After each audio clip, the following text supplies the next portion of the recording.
Martin van Bruynesen di tahun 2013 menyuarakan pandangannya ihwal Islam di Indonesia yang menjadi less smiling atau relatif ultrakonservatif, padahal sebelumnya ada pada spektrum moderat progresif.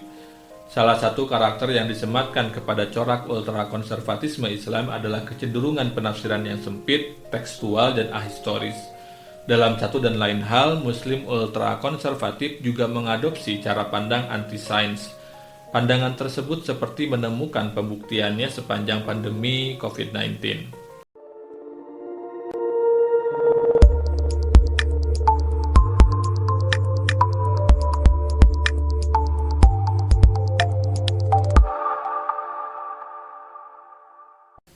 Assalamualaikum warahmatullahi wabarakatuh. Barangkali fair enough untuk bilang bahwa pendekatan kita terhadap COVID-19 dalam kapasitas kita sebagai seorang beragama relatif rata-rata merupakan pendekatan anti-sains. Kenapa? Karena ada kecenderungan penolakan pada katakanlah fatwa para virolog dan epidemiolog.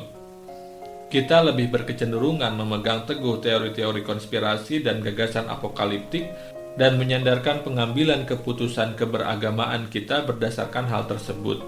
Lalu ketika misalnya New Zealand terbebas dari COVID-19 karena sejak awal menyandarkan kebijakannya pada fatwa ahli pandemi dan virus, kita mencari kambing hitam untuk disalahkan tanpa lagi-lagi berkenan untuk meragap diri atas kekeliruan taklid sejak awal.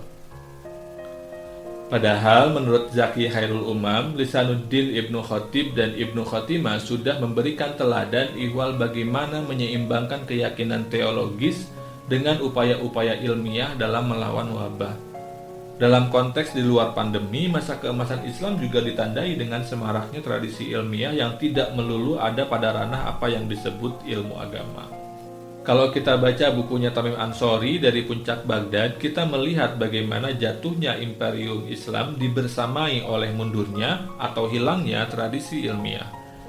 Salah satunya ditopang oleh pemisahan ilmu menjadi ilmu agama dan ilmu non-agama, padahal sesungguhnya semua ilmu bisa bermanfaat dalam kebutuhan kita beragama, yang kemudian mendorong munculnya pandangan bahwa ilmu non-agama tidak atau kurang penting.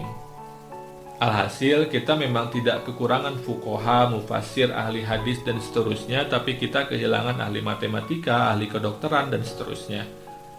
Apalagi ketika revolusi industri menempatkan Eropa sebagai pusat baru dunia pasca jatuhnya Imperium Utsmani, tradisi keilmuan di sana melesat melampaui kita yang kelihatannya semakin anti-sains.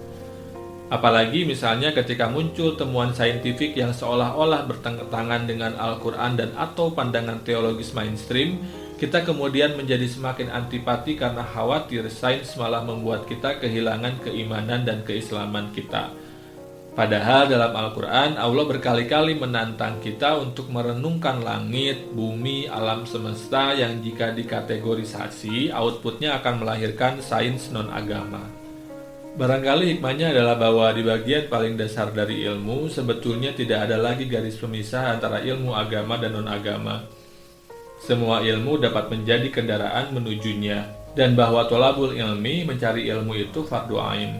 Selain ilmu yang membantu operasional peribadatan kita, adalah juga penting untuk mendalami ilmu yang lain biar sifat ilmu sebagai an-nur atau cahaya tidak hanya menerangi ruang peribadatan mahdoh kita, tapi juga meruang muamalah kita sesama manusia.